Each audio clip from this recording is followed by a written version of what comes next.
গত 5 আগস্ট আওয়ামী লীগ সরকারের পতনের পর কিশোরগঞ্জের বাজেটপুরে স্থানীয় সংসদ সদস্য আফজাল হোসেনের বিরুদ্ধে বৈষম্য বিরোধী ছাত্র আন্দোলনে হামলার অভিযোগে অন্তত 9টি মামলা দায়ের করা হয়। এসব মামলায় আফজালের সঙ্গে আসামি করা হয় তার আত্মীয়, সহযোগী ও উপজেলার 11টি ইউনিয়ন পরিষদের চেয়ারম্যানদেরও।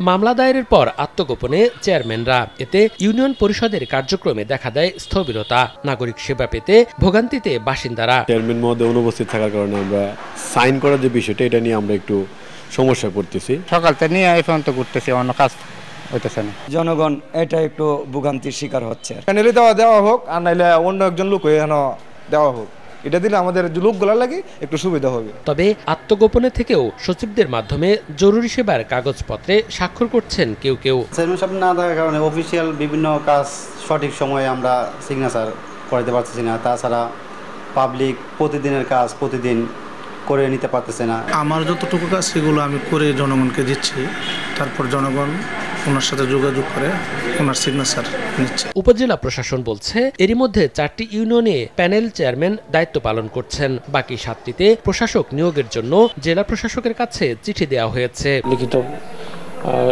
সুপারিশ আসবে যে এখানে ইউনিয়ন পরিষদের চেয়ারম্যান কাজ করতে পারছেন না বা মামলার আসামি হচ্ছে, সেক্ষেত্রে আমরা প্রয়োজনীয় ব্যবস্থা নেব। আর অবশ্যই নাগরিকের যে বিষয়টা রয়েছে, সেটা নাগরিক যাতে কোনোভাবেই ভোগান্তির শিকার না হয়, সেই বিষয়টা আমরা দেখব। এলাকাবাসীর তথ্য মতে গত ইউপি নির্বাচনে বাজিতপুরের 11 ইউনিয়নে চেয়ারম্যান নির্বাচিত হন কিশোরগঞ্জ 5 আসনের সাবেক সংসদ সদস্য মোহাম্মদ আফজাল হোসেনের স্বজন ও তার সহযোগীরা। সময় সংবাদ, কিশোরগঞ্জ।